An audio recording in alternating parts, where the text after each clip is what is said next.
Tech panel with VCs and corporates from across emerging markets for a truly global discussion. My name is Christos Mastoras, Managing Partner of Iliad Partners in Dubai.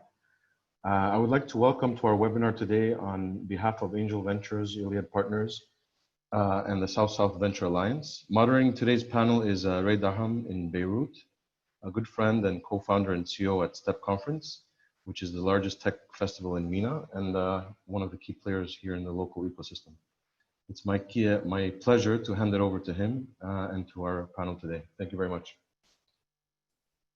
Thank you very much, Christos, Hernan, and Camilo as well for hosting us today. My name is Ray Dargham, the co-founder of STEP, and this is truly a global discussion. So good morning, good afternoon, and good evening for everyone tuning in from all over the world. Our speakers also are coming in from all over the world today. I have today with me a fantastic lineup of speakers who have been in edutech for a very long time. I have Pedro, who's the head of investment at Pearson, Fernando, who's a partner at Capital Invent, and Elena, who's a lead specialist at IDB Lab, and Heather Henyon, who's the founding general partner at Mindshift Capital. So thank you all for joining us here today. And so to start with this discussion, it's going to be really interesting today. Personally, I'm not in the edutech space. I'm in general startup and event space. But as a student, I always kind of hated school. I liked school, the school part, but I didn't like the learning part. And actually, I came across a program while I was at school, which is an entrepreneurship program that was provided by an NGO then. That completely changed my life and got me into entrepreneurship and into startups.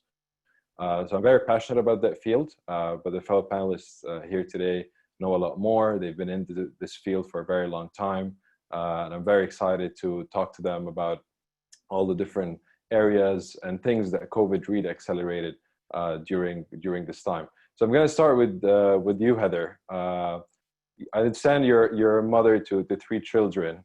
Let me first ask you, can you wait to go children. Back to school? Or two, okay. Unless I had another one I didn't know about, but. So are you waiting for them to go back to school, or what? Or are you enjoying homeschooling? No, I mean, I think I speak on behalf of all parents that none of us are enjoying the experience very much. I think it's been challenging, even though a lot of us are already using the ed tech tools the schools offer. But I think the main issue has really been that these tools were not designed to be used as a replacement for education and a replacement for teachers or instruction. So really they've meant to be supplementary tools, and I think this is one of the big challenges in the ed tech sector today, where the way the use cases envisaged by companies like Seesaw, Edmodo, these were not meant to be replacement, but actual, kind of ancillary tools to in-class instruction by live teachers. So yeah, I think there's a big challenge ahead. And as a parent, I really hope we can at least move to the hybrid model in September, but otherwise, I guess hopefully the ed tech founders, entrepreneurs are busy creating and building new models, because they're deeply needed, I think, right now, just in the shifts that we've seen that probably have accelerated the whole industry. I would say at least 5 years, if not 10. Things that we thought as ed tech investors would take a lot longer have really just, disrupted the industry overnight due to COVID. What are the tools that are being used? What are you seeing with your edtech startups, with the tools they're exposed to with schools? How are they taking on more tools? Are they using existing things they used to use before? How are the teachers and the management of schools and all of that coping with that very quick change? Mm-hmm. Yeah, sure. No, I think it's a great question. So as far as from my personal experience, schools are still using the same tools. They've moved more to obviously virtual meetings. So our school uses MS Teams in Dubai and UAE. And the UAE market is maybe a little bit different than other markets across the world. It's the largest private school market in the world. So I think, you know, there's some unique attributes to that market in itself. But yeah, and then also the other tools, one of the tools that actually we're investors in is Mindshift. And I've been involved with this company for years now, for now 6 years. They were our first investment as our Women's Angel Investor Network group, as well as Little Thinking Minds. And I think Rama was on the session yesterday for the entrepreneur perspective, but they basically have two products. I teach Arabic, or I read Arabic and I start Arabic, and teaching Arabic through the schools, and there's been massive surges in usage on that platform. Mm-hmm. So I think the legacy tools and products that have existed in EdTech are seeing big increases in usage. But as far as I've experienced personally, and I think even so far, just the companies we've looked at for investment, a lot of them are still, you know, it takes a while to go into basically if they're B2B or B2B2C, like Little Thinking Minds. This is one of the challenges, I think, for the EdTech industry, where, you know, you've got many different stakeholders. So your paying customer might be different than the ultimate customer. And this actually is part of why LTM just recently launched a consumer product as well, because it's harder to reach your customers that way. Pedro, let me ask you, at Pearson, you engage with millions of students around the world. So I'm sure you have massive data that you've seen since COVID started. I'm very interested in knowing if you can share with us a little bit of that data. What have you been seeing? How are the students, the schools, the parents reacting? That's a really good question, and thank you. Yeah, so Pearson is a very, very large company and operates across the world. So we've been able to see how things have developed and evolved in different contexts. So we operate in countries with, you know, high income countries, low income countries, K-12 systems that are primarily state-run or private. So it's been interesting to see those data points. I think what was common across all markets was how sudden everyone had to find a way just to deliver their content, just to keep the relationship going, just to reach the students. So that caught pretty much everyone off guard. They were not ready because I think if you were advanced, if you considered yourself as a teacher, as a school, as being digital, what it really meant is that you were doing blended very well. Right? You had your face-to-face in-class experience with students, and then you had complementary activities online. And with COVID, you had to do only the online bit. So the big shift that we saw was having a platform for communication, as Heather just mentioned. So it was Zoom, Google Meet, and their friends. So it's just a way to talk to students and have that face-to-face interaction. And then we saw tools and platforms that were actually meant to be homework or to be just complementary become the primary activity that were given to students. So I think that was what happened in the first few, let's say, couple of months. And then what everyone is starting to think about now is there a new format for the whole learning relationship between the school and the student that works in an online first environment?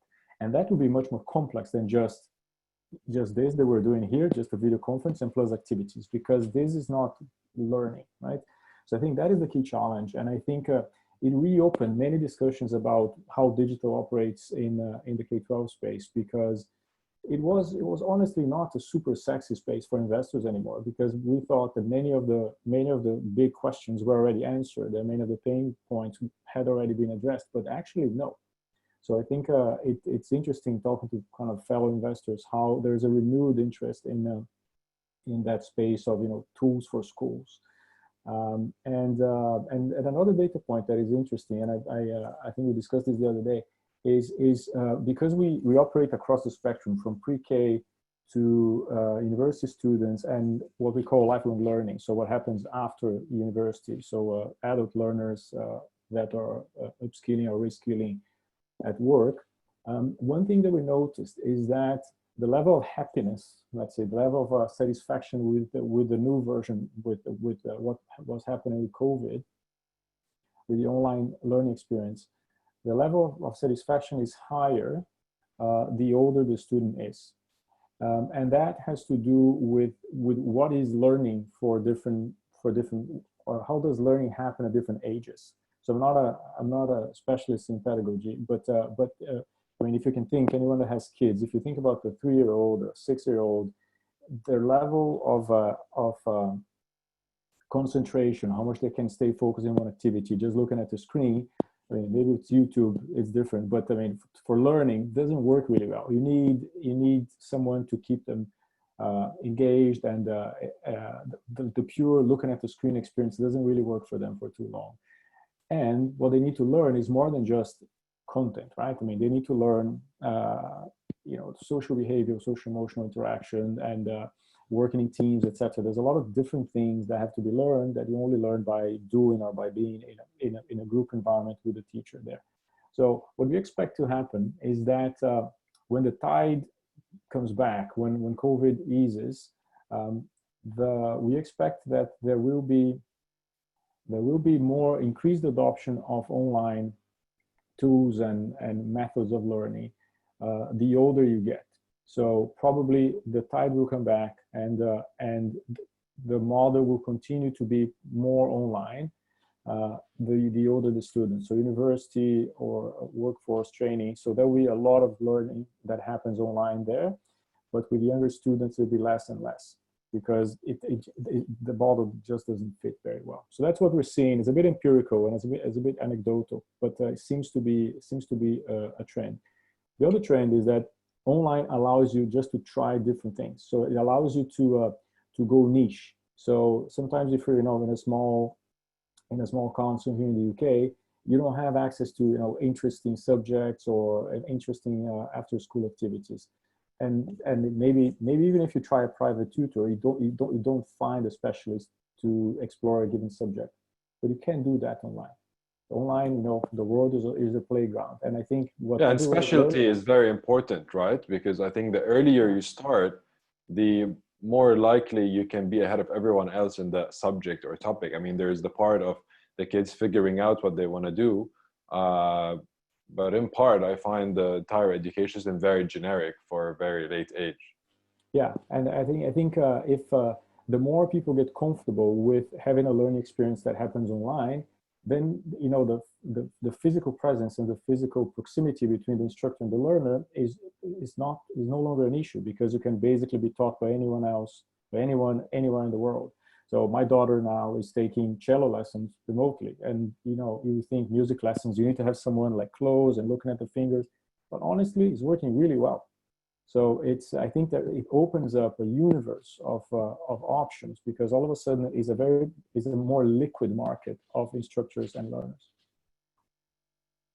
I want to go to you, Elena, and maybe look at it more from where you are, and also working with emerging markets and underdeveloped countries to also bring in better education there. How do you see the space changing, and how do you see a more globalized education helping meet what you're trying to achieve? Well, as Heather was saying, there is a huge transformation happening because of the pandemic, right? And I think there is like schools have been forced to adopt technologies. And the problem is in emerging markets and in the region where I work, in Latin America and the Caribbean, internet access in homes is not universal. It's only 66% of homes that have access to internet. So this pandemic has really, bring to the front the issue of inequality of access, and we are all very concerned that this inequality is going to grow, and only the families that have access to internet and to computers are going to be able to continue their education, and then many other students are going to fall back because they. But inequality existed before, no? Like from Yes. But I think the school was an equalizer, you know. They were spaces where families, low income and you know, high income could go and get an education. But this situation has really exacerbated this inequality in access to good education. True, but I feel that maybe the inequality in online can be solved faster. I mean, all you need is to get to these places, access to internet, versus, you know, what we were doing before is that you have schools that are for the elite, schools that are for the lower income, schools for the mid. In some areas, they do, you know, overlap with each other. But do you think that we're headed more to a globalized? And you work with a lot of governments as well, and probably you can shed some light here on, you know, corruption of certain governments in underdeveloped markets and creating better school systems. So if we end up in a globalized education system where students all over the world can access education globally, and maybe there's more of global schools that you can attend, would that improve the access, or do you think it will still remain creating inequalities? Well, I think that it would be an ideal world, right? If we have this global access to education, but we know that you know, MOOCs haven't solved the problem of access to education, right? So I think that it's gonna take a long time until we get to that ideal world where all the people can access like the best tools and the best training programs. I think right now, if you look at the countries in Latin America, only a few countries like Uruguay and Chile have digitized their school curriculum. They have any sort of learning platform for the students, and the rest of Latin America is still the school systems like K to 12, they are still very far away. And I totally agree with Pedro. It also depends on the age that you are as a learner. It's very different if you are, you know, children in elementary school, that you need a lot of interaction, social interaction with other children, with the teacher, than if you are 25, 26, and you are looking for upskilling your digital skills, right? So it also depends. I think, yes, many young people in Latin America now have access to this global education, but children and students in K to 12 still, you know, we need a lot of investment and a lot of collaboration between edtechs and education systems. Fernando, I'm going to go to you now, and more from the investment side, where you're active. What are the most interesting startups you've seen?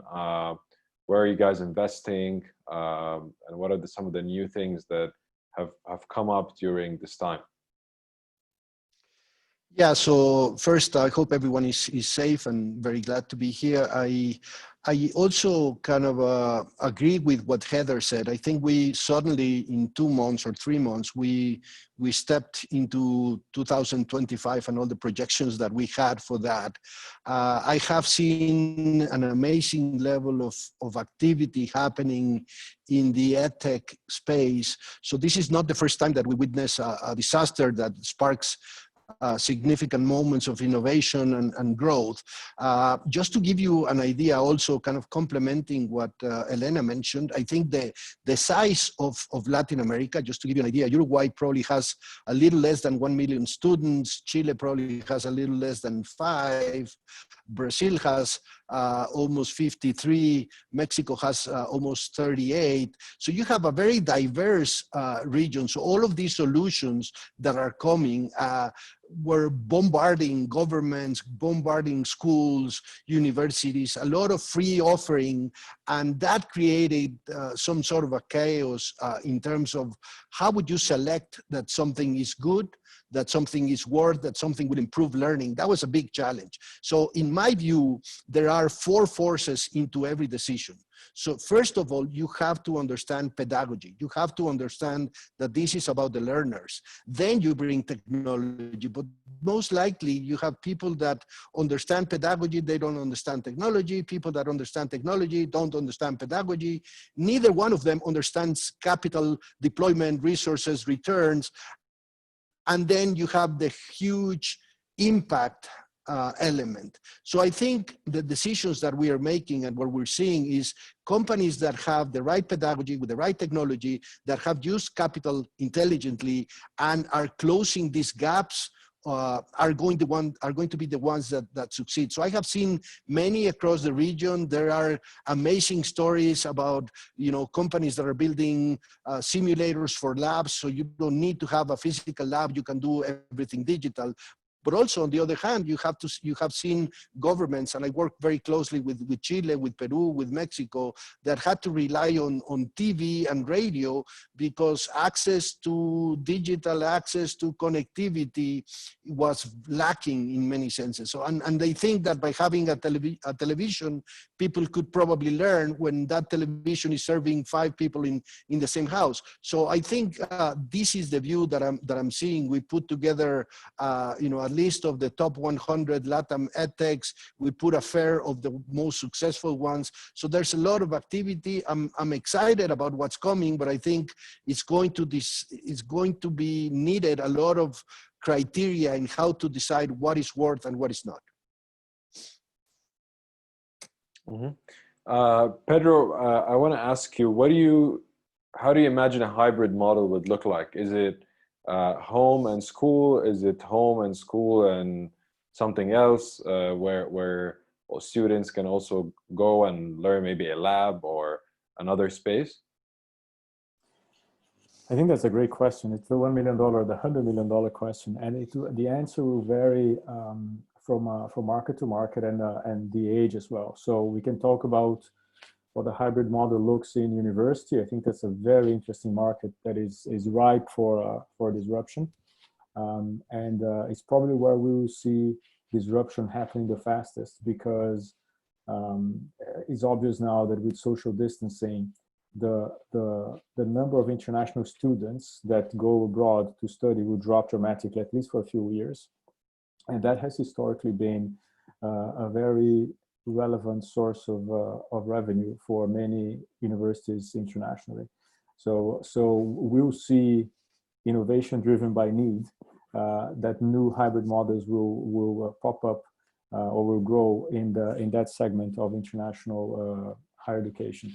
So the way we envision that those hybrid models is to nothing so different than what you see today. It's just very small. It will be to combine remote modules that the student can do at their own leisure, asynchronous or synchronous with some live sessions, with some face-to-face sprints that can be done either locally, you know, in a WeWork that you gather everyone who's in the same region, or you can even, you know, fly the student in and they go to the center, to the hub of the university to have the real experience of studying abroad. Some of our clients, international universities, are discussing doing the first year or the first couple of semesters remotely, just to onboard the students and for them to become confident, and you already can weed out the dropouts. And then you do the second year of the course on site. You bring the student to the university. So I think, the criteria in the end, it will be, is what are the activities that are effectively better if did face-to-face? Because for a lot of things, right? If you just have to go somewhere and sit in a lecture hall and listen to an instructor, how better is this when compared to the option of watching something online and being able to stop and, you know, go back and check it again and stop and Google a concept that you haven't understood. So very often the best solution will not be the face-to-face. We have this tendency to think that face-to-face good, online bad, but that's not always true. And I think as every one of us and the pedagogical designers, as we get better and better, and now there's so many more data points about designing online learning experiences, that difference, that some experiences are actually much better online, will become more evident. And then you know, things will shake out like this. Some things, some activities in higher ed or in learning as in general will be done face-to-face because the value is in the face-to-face interaction between students or, you know, labs or whatever needs to be presential, and the rest will be done in the most convenient way, which is probably online. That's kind of the view. Heather, would you be okay with homeschooling if it was hybrid? If it was a mix of... Well, I have elementary school age children, so I totally agree with what Pedro said about, yeah, it's really tough. I think I've spent years basically fighting screens, you know, in Minecraft and games, and now I've basically given up, you know, because screens have just become the center of their lives. But I watch especially my 8-year-old, and he really, this homeschooling and being on screens is not for him. I mean, he needs physical activity. He needs to be with his friends. He doesn't learn this way. It's very, I think, you know, what's interesting also is just the consumer behaviors that we actually accepted as kind of the norm. And I think in the education industry has been very hierarchical in lots of ways, right? You think about even Ray and Mina, all the school curriculum, the national school, Al-Thanawiya in Egypt, you know, all these exams you've got to pass.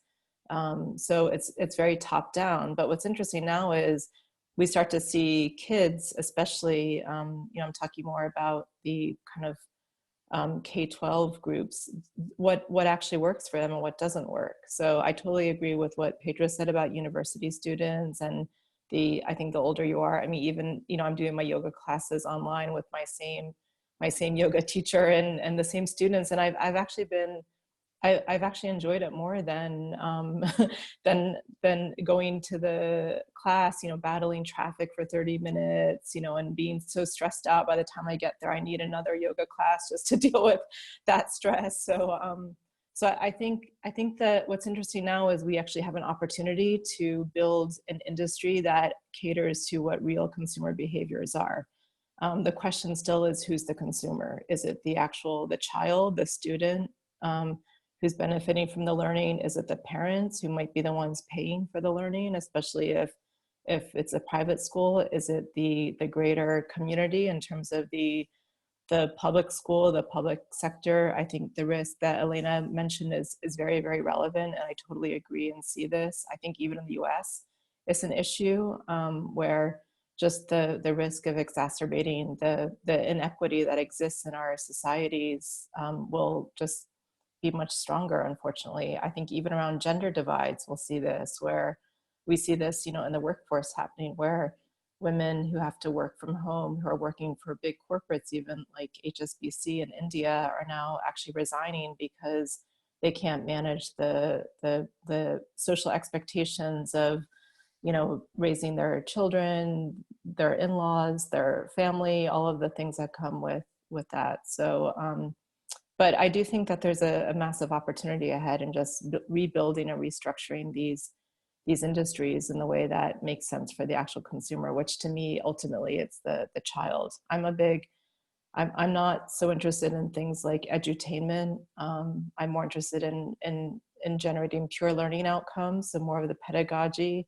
So if technology can be used as a way to facilitate that and improve that, then I'm interested in that as an investor, but I'm not as interested in kind of gamification unless it improves learning outcomes, which are actually very difficult to measure. And I think it would be an interesting test. I was thinking about this yesterday when dealing with my kids with the homeschooling, but if we actually measured the progress based on these last 3 months of homeschooling and had a control group, maybe from a prior year that hadn't been homeschooled, and we use the same standardized testing, would we get the same outcomes?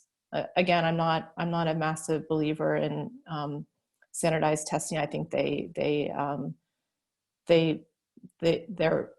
lots of bias built into them, but I think it would be an interesting experiment, because this has been my dialogue with my 8-year-old's teacher, that I don't think he's really learning.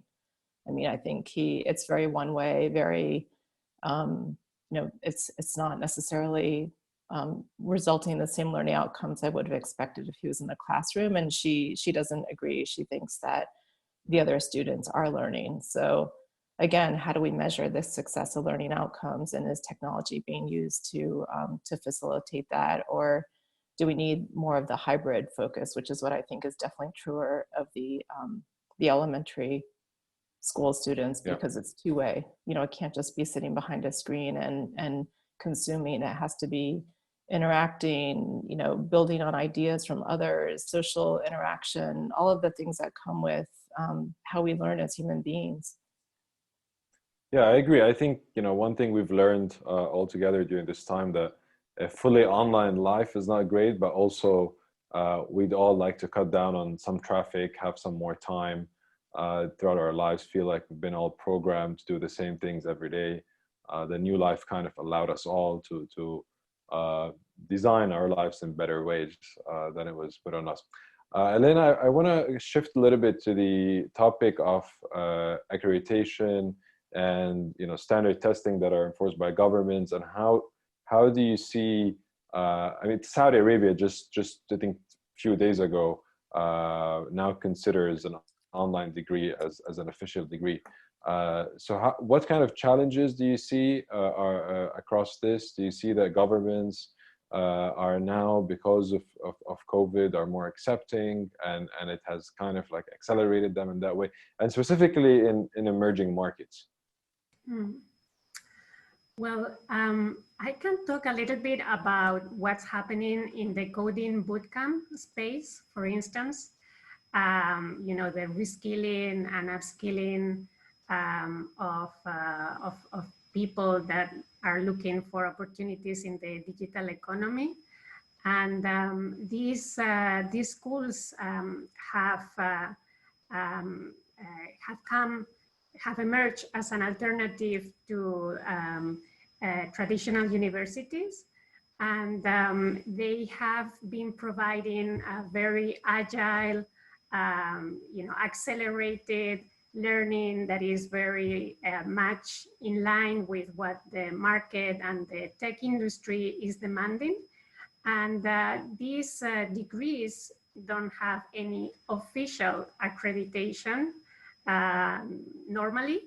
Well, at least in Latin America and the Caribbean, what we have seen is that they don't have any formal accreditation yet. Students that go through these schools have very good job opportunities. So, and perhaps we have surveys of bootcamp students, graduates, of companies that have employed bootcamp students versus computer science degree students. And 72% say that they perform better than computer science degrees.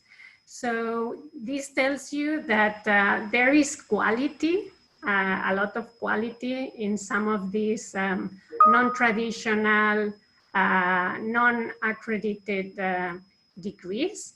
But of course, I think it would be great if there was some sort of mechanism to ensure quality of this new and emerging industry, right?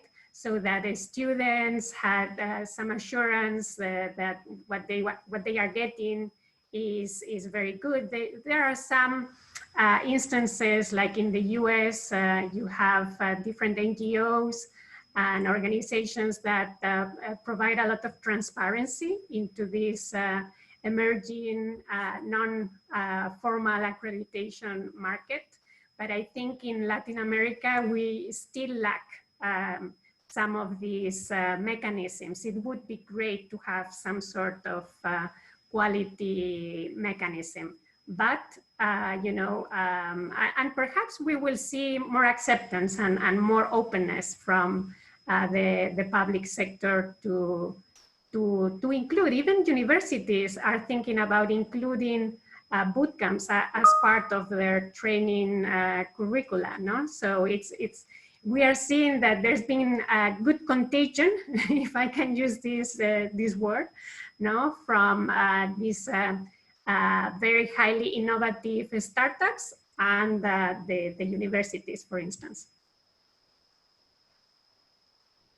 I'm going to go actually and take a question from the audience, from Samir, and maybe Fernando, you can answer that, and anyone else would like to join in afterwards to answer that as well. So the question is, considering that 80% of all internet users in Latin America are mobile internet users and 70% are prepaid, and the most important consumption is video content and social media.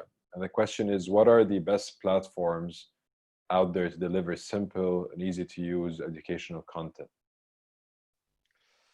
So basically, still what we have seen is that we can learn without buildings, but we cannot learn without connectivity, right? So this is the main issue. So anything in Latin America that is able to work online and offline, that is able to take less of the broadband scale, that would be very much needed. I think one of the things that we have seen is that these type of solutions are being built from regions that have limitations. So there are a few, and I just posted a couple of references in the chat. There are a few platforms that I have seen very successfully, kind of work in the online, offline environment. We put together a very strong pressure to telecommunications regulators and so on, because it's really painful to see that users can have open Facebook, open WhatsApp, but not open education in terms of the use of data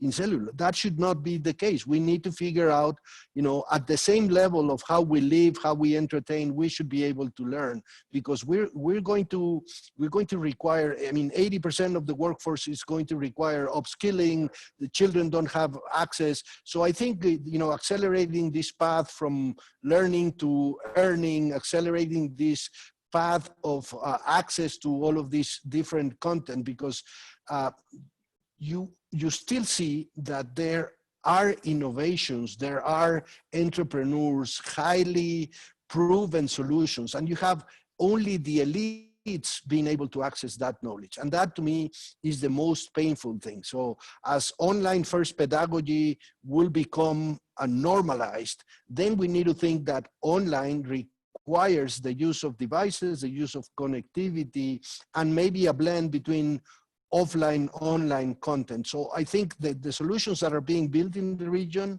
they do know these limitations. It's very rare that you see everything in the cloud. They always have to have these hybrid scenarios because we need to cope. And sometimes, and as I see the investors kind of from the well-developed countries, they all see wonderful platforms, connectivity all the time, everything in the cloud. That should probably be the way to go. But the reality tells you that innovation that comes from Africa, from India, from Latin America is actually better suited to close these gaps. Mm-hmm. Heather, you work with a lot of startups as well, and education. So, and you know how much startups use tools and different ways to collaborate better, to be more efficient, to do things faster. How can we bring these tools and ways of doing things early on to students and schools? And I'm sure they can adopt them very quickly if someone brings them into them. Yeah, so we've actually looked at some companies that that have new products, focus on the ed tech industry. I don't think it's the issue so much of introducing them. It's really around the uptake, especially if targeting the schools. So, the challenge is getting into the schooling system is it's a very long process, very long sales cycles. A lot of the same things we see, for example, in the fintech industry So we invest in ed tech, fintech, health tech, and food tech. So what we see often, especially for fintech, where it's also B2B often or B2B2C, these large incumbents are ingrained. They have their own interests in the UAE school market. They're privately motivated, so they're motivated by profits. So any extra spending out of budgets cuts into those profits. So that's a big challenge for them. And then, of course, if you're dealing in other markets where they're led by governments and public sector schools, those are long processes, lots of different approvals required. I would say realistically, these sales cycles are probably, especially given kind of the school year that you're on, I would say 12 to 18 months is a typical sales cycle. So we know for early stage startups, this is basically the time between rounds. So a startup can easily go under during that time period, and that's where I do think it's quite challenging to when you're targeting the schools to as a startup, and it's often why we see a lot of them starting out with consumer products, although then you've got to deal with the customer acquisition cost, and the marketing channels isn't easy. What I'm recommending more and more, and I just was on a call yesterday with an ed tech startup that's actually presenting at our pitch event on Monday, called Maker Brain out of Lebanon. Ray, you might know them. Sabine Demasion, who hopefully is on the call right now listening. But we're recommending more of a partnership strategy. So trying to work with some of the other ed tech companies that are also targeting the schools to be able to basically leverage the same infrastructure. So building out all of your own sales channels. And we find it's not automated. This isn't like a SaaS thing. You can just, expect that schools and teachers are just going to start using it. There's no human support needed, no customer engagement, that kind of thing. I mean, we actually find the opposite to be true when dealing with the K to 12 students. We haven't worked as much in the older groups that Pedro was describing, but I think, it's probably, those also have their own issues around just long sales times, big universities, big bureaucracies, governments, of course, are involved as well. So similar issues, but yeah, I think, we'll see more and more. I mean, unfortunately, schools are not risk takers. so they like to go with proven products, even if they don't work very well. I mean, I'm not a fan of MS Teams, and unfortunately, there are so many better products out there that I see and use, and it's difficult to get the schools to try something new. And of course, there are other issues, right, in terms of just entrenchment of incumbents and other partners and investors and shareholders that I won't go into now, but those are other challenges. I mean, definitely on the agree on the the how bureaucratic things are getting, selling an ed tech solution to, and I think this all needs to change at some point, and the whole system needs to kind of adjust. But what about on the free tools that are more kind of in the hands of the teachers? And actually, I'm going to bring in one question here, which kind of addresses that, from Kenny, who's asking, will teachers still be one of the core power in ed tech? If so, what would need to be done to have competent teachers? So things, very simple things like, this is a question from Kenny, but I think what he means and what I would say, there are competent teachers, but there's also a lot of incompetent teachers. So there's a lot of solutions where there, whether you use a Word doc or a Google doc that's shared and so on, things like that are free on the internet that are usually can be brought in by the teachers, and kind of introducing them to the students, which requires less, approval process and so on. Do you see that happening more now, in the sense of teachers, new teachers? I was surprised. I don't know if people know Kahoot out of Norway. So we use it all the time. Actually, our teacher uses it. I don't know, Fernando, if you're an investor in it, but they just raised a very large round. I think they're a unicorn now. But I was actually really surprised when I saw the valuation based on the user experience. And I actually think there's a big, big disconnect from users and investors. So And that's something I find really frustrating in our space. And I see this all the time where you've got investors and board members who aren't actually users of the product. And, you know, again, I think most parents in this space are, you know, men and women, not just the mothers, but are somewhat, we're much more aware now. I mean, to be honest, I'm much more engaged in my kids' learning process. I mean, way too engaged. So, yeah, it's interesting because you know, I think there's more, and this is a benefit. I mean, teachers tend to be younger, at least I would say the MENA region. I think it's true in a lot of other regions, so they're probably more able to adapt and you know, they're more of kind of the digital natives. We deal a lot with the Arabic teachers. So Little Thinking Minds has 4,000 Arabic teachers on the platform, and they rely on WhatsApp. You know, they live and breathe by WhatsApp. So I find this part has been really tough to shift that behavior from WhatsApp to actually using the platform itself. But I think, again, going back to the consumer behaviors, what are the real consumer behaviors we see, whether, you know, it's the teachers, the students, the shareholders of the schools, the parents, and then how do we drive the industry and the tools based on that? Because I still believe that, you know, these companies live and die according to customer delight. So on the Arabic portion, I'm going to bring in a question from Sari, and this could apply also for Latin American markets, who's asking, how important do you think content localizations for learners, Arabic versus Arabized or translated content, and same in Latin America? Yeah, so I'll start, and then I think it's good to get some other perspectives. So I'm not dominating the conversation here, but I think it's massively important. I mean, you know, one challenge with Arabic is there's classical Arabic, and then there's local dialects, and I think also in Spanish this is true as well, and across Latin America. So this is one thing. I think one challenge, you know, also with the Arabic teachers is the training and the education that they've gone through. So this is something, and the national curriculum that they're forced to use. That's regulated by the government, in the UAE, by the KHDA, the Knowledge and Human Development Authority regulates it.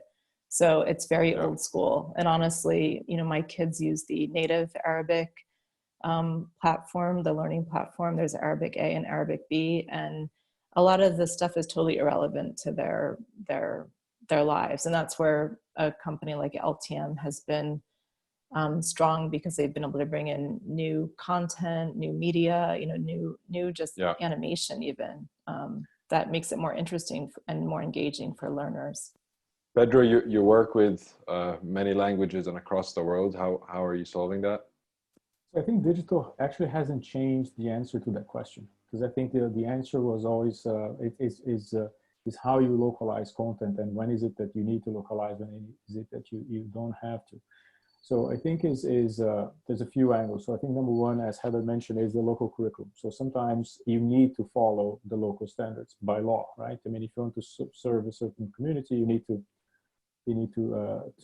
just, you know, check what needs to be in the curriculum.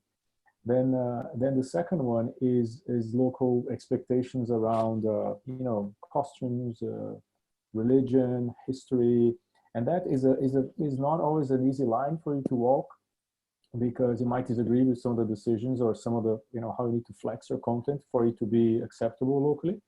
And it's something that Pearson as a global company has been doing really well, but the decisions are not always easy. And it depends on, you know, how much you want to be flexible. And the third one is local teaching styles. So Pearson is a very large player in English, English teaching as a foreign language. And you see that one would think that you actually teach English anywhere in the world the same way, but it's not true, because you know, the way you teach in Japan is different than the way you teach in China, different than the way you teach in Mexico, and it has to do with what language they're coming from. It has to do with how their grammar actually works. And it has to do with, you know, the dynamics in the classroom, what they're interested in, if it's more, you know, the syntax and the rules or the fluency. So I think the answer is all of the above. It's you need to adapt based on what the learner outcomes should be, right? If the learner outcome is, I want an international experience, so maybe using the unadulterated, unchanged global content is the best one because you're having the real flavor of an American student. If you need to be able to apply that content to your local reality, then you need a local example, right? I mean, it doesn't help me.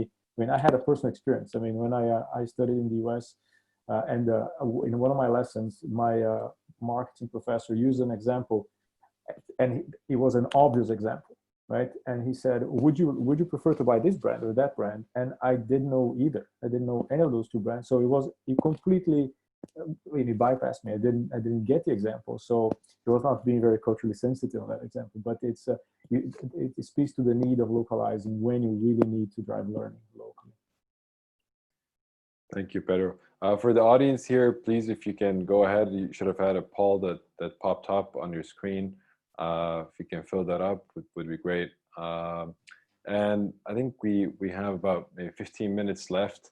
So I want to touch on one more topic. Maybe Elena, you can share your thoughts on that, which is more focused on universities. Universities are mainly still, they're on what Pedro referred to as the older learners who can take their experience online, but also from a degree and name point of view, there's still a lot of exclusivity. There's a lot of elite universities that only certain group of people get accepted to, and there's a limit on that learning. So the amount of students that Harvard takes in or Yale takes in, and it's limited to the number of students that can get that kind of education and in order to get that name. Do you think that limitation will remain for the years to come, or you think across universities the way things are done will change? Well, I don't have that much experience in investing in university education.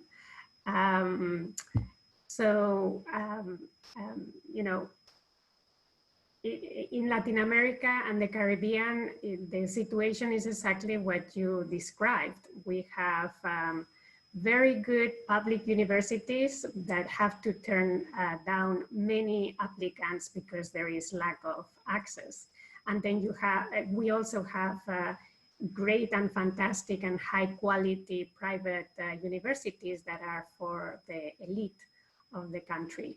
So with this accelerated digital transformation and new options of being able to study in virtual universities, from Spain, from the US, from other countries, I think it is opening many more opportunities for students. The issue again of accreditation, I know, for instance, a virtual university from Spain that operates in Ecuador, but the students can get an accreditation from Ecuador. They get an accreditation from Spain, and perhaps that is better for them.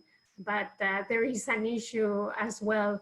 How would that affect for, in the job market, right? So yeah, I mean, this is what I have to say about universities. Perhaps Fernando has much more experience in this.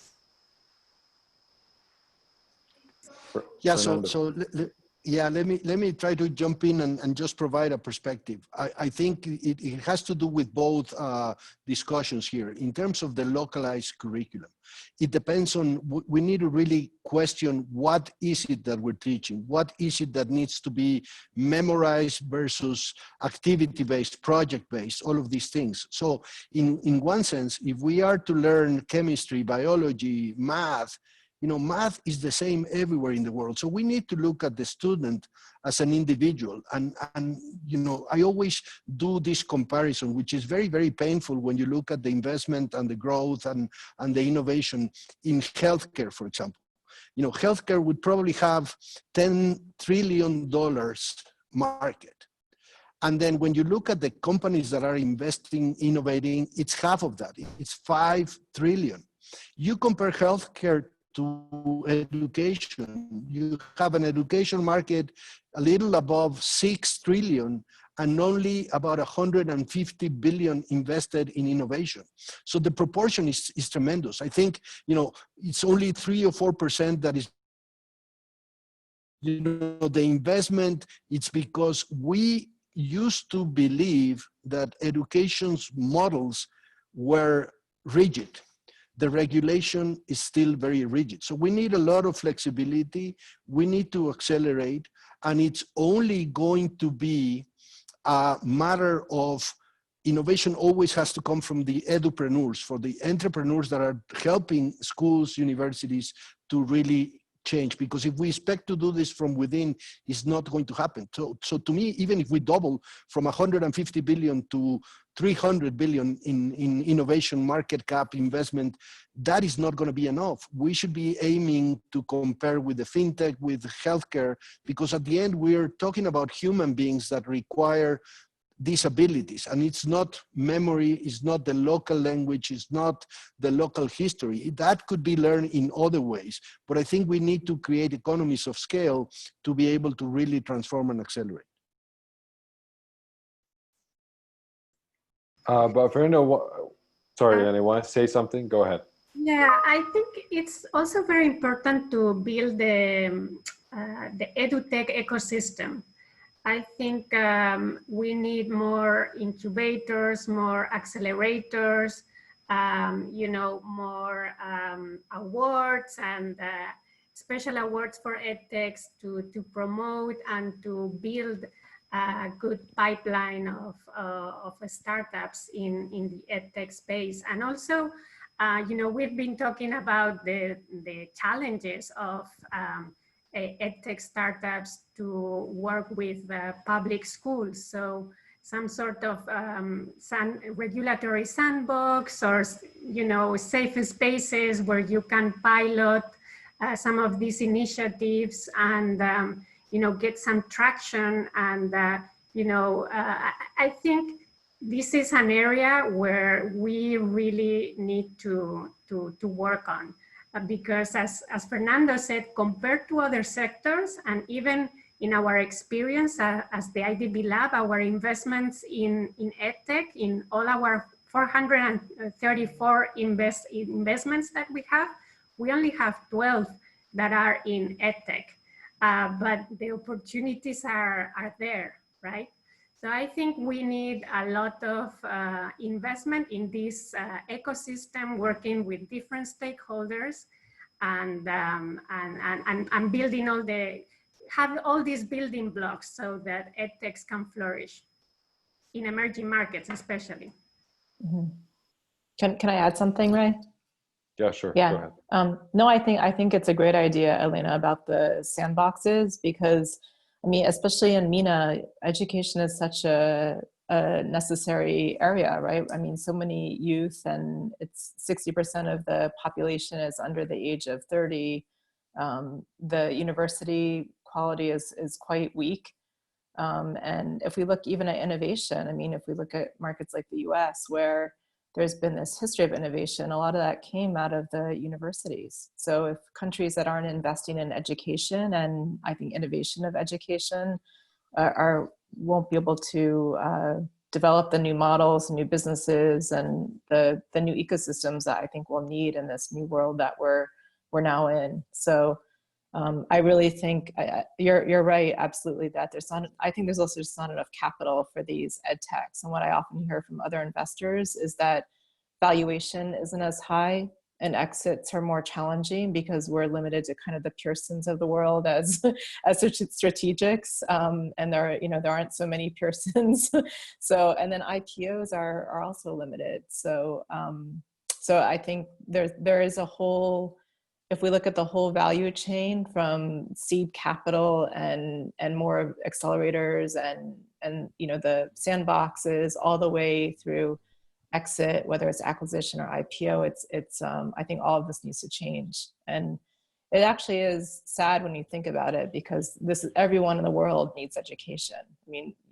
One of the American presidents, had this whole campaign of No Child Left Behind. So I won't say who, but but a better one than the current one. So. Let me make a comment about IPOs and funds, because I mean, obviously I run Pearson Ventures, and as soon as COVID hit and, you know, everyone bunkered down working from home, and we reached out to talk to our funds with whom we have a relationship, to ask them, I mean, how they were thinking about the market, etc. And what we saw, all of a sudden, there's a new momentum for tech investing, because I think, and it's a very human thing, same as everyone here in this call. I mean, and Heather and I, we have kids, we've been homeschooling, and then I think everyone felt firsthand, I mean, how important education is, and how many pain gaps still exist in the process of you know, learning how it exists today. So the size of the opportunity to improve education with technology is still huge. And I think it was somewhat relegated. It wasn't very sexy, you know, because again, IPOs, you know, very few. It is a complex sales cycle because it's B2B and it's long and it's regulated, etc. So it is not an obvious market for VC, right? It's not an easy one. But I think on a human level, on an emotional level, it's much more aware, it's much more visible now. Everyone is thinking more about it. And because the pain is fresh and recent, I think there will be, I don't think, I mean, there is more capital flowing there, because all of a sudden everyone is seeing the gaps and the opportunities. So we're talking to some other funds, and they're fundraising, because all of a sudden, I mean, they're institutional investors, the big, you know, family offices or pension funds, they are interested in that old new or new old area of VC investment that is education. So I think I think there is hope, and so I think in the next few years, that new capital flowing in, alongside all the I think the realization that there's so much to be improved still. There will be very interesting things that will come. And I think because everyone was forced, all schools and institutions, universities, etc., everyone was forced to try full online for 3 months, right? Maybe more months. There will be new ideas and a renewed impetus to just try digital for serious now, and see if it works. So I think the next couple of years will be very interesting for tech. Fernando, go ahead. Yeah, I just wanted to reinforce that we are seeing a lot of venture funds that still had some level of fundraisers, and they are moving away from other industries to look at education. And you know, they have to learn how to invest in education. It's not the same return, it's not the same speed, it's not the same traction, not the same scale. So we have developed a model where we look at different returns. So the return on time, for example, the return on trust for education is very important. Closing the gaps is not the same to educate more women, more girls than males. It's not the same to educate a student whose parents went to school than a student whose parents did not go to school. So the whole impact discussion, closing the gaps, is very, very important. So I think this will be a call for smart money to come into education. You know, I have just shared over the chat, which is having a very interesting discussion as well. But I just shared the list of unicorns in education. When I started in education like 10 years ago, there were only 4 or 5 companies, and I was president of McGraw-Hill and Cengage and the large ones, Pearson of course, but there were 3 or 4 only one. Now, you know, there's 40 or 50, and in 2025 there were supposed to be 100. I expect that this 2025 projection is going to come next year, hopefully. Fernando, also, do you think that the sovereign wealth funds, the major global banks like the IFC or the World Bank or such institutions are investing enough in edutech funds, or should they do much more?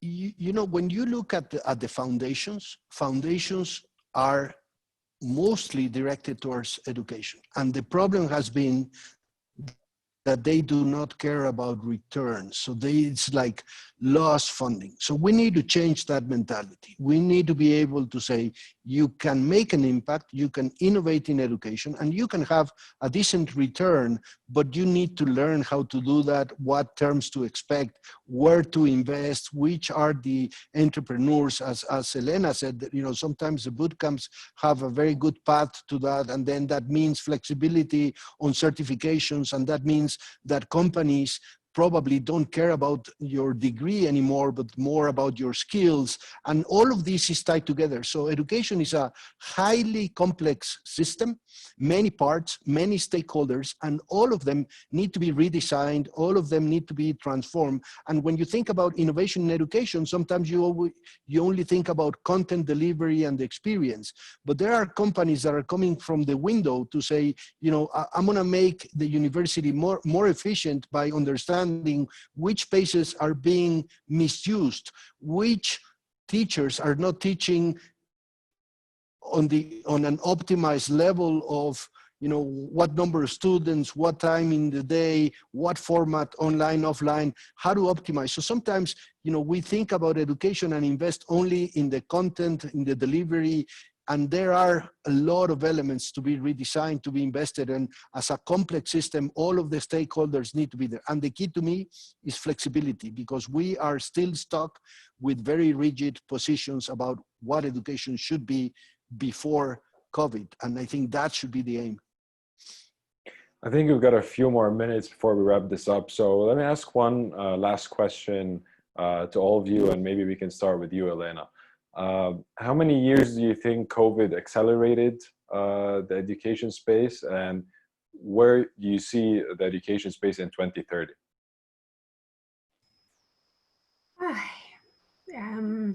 How many years it accelerated? I think quite a few years. I don't have a precise number, but definitely digital tools are here to stay. And that's for sure. But there's still a lot to do in terms of pedagogy and content and training of teachers and delivery. But I think it has, most importantly, changed attitudes toward digital tools. No, I think that now teachers are more in favor of using these tools in the classroom. And well, now homeschooling, right? It's imperative. And the second part of your question is in 2030, how we're going to see education. You know, in some of these discussions, you know, sometimes people imagine education like a service like Netflix, where you have all the different content, and depending on what you want or what you like or what is your age, and you just select the skills you want to learn and you know, how you want to learn them. Some people imagine education that way. I'm not sure if it's gonna be for all the users, but perhaps it's going to be for more young and adult users. I'm still not clear about how it's going to look in the schools. It's going to be a blended model, possibly, where still you need to do some things face-to-face and in a physical space. So that's how I would imagine in 2030. Heather, same question. Well, I guess I'll maybe describe my dream for education. So my dream would be 2030, everyone in the world, independent of gender, socioeconomic background, has access to the same quality education that, you know, anyone can receive. So complete, full access, 100%, whether that's digital, classroom. I think the medium will just depend on the place, rural versus urban. I mean, so many different factors. Availability of teachers. I mean, I followed budget schools for a long time in emerging markets, and I mean, this is a whole nother discussion point around qualification of teachers and training.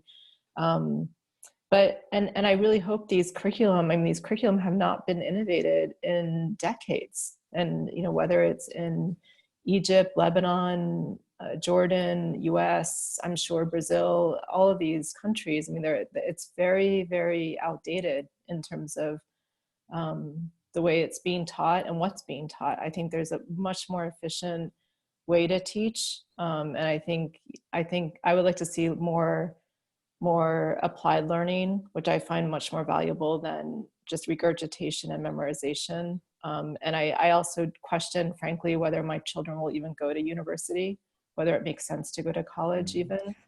The kinds of job, and this leads, we didn't even talk about this, but just workforce. And what are the jobs of the future? Are these drone operators? Are these NEM designers? You know, what are the new kinds of opportunities that are going to exist? And to me, I'm still watching COVID and what the outcome is of this, because I'm still questioning, I guess, the local versus global fallout of this. And I mean, we invest globally, we invest in MENA, but we're also investing in Africa, in Asia, in Europe, so in the US. So for us, the whole globalized impact of this, especially with limits to things like travel and time building relationships, is going to be have a major impact. So I like that dream. Yeah. Yeah, so that's my dream. I mean, inshallah, it will be realized. Amazing. Pedro, very briefly, because we're running out of time. Yeah, no, I think the answer is data. I think the big difference in 5 years or 10 years will be that data will be part and parcel of how a teacher thinks. Because when you go digital, you can click a button and you see performance of your students. You can see who did homework, who hasn't, and then you can act accordingly. Or there'll be AI helping you select what is the best path for a student, this student or that student, according to their learning needs. So I think today there's a lot of opinions in what's the best way to teach students, and I really hope and think that better use of data will be the one key difference in the next few years. Fernando.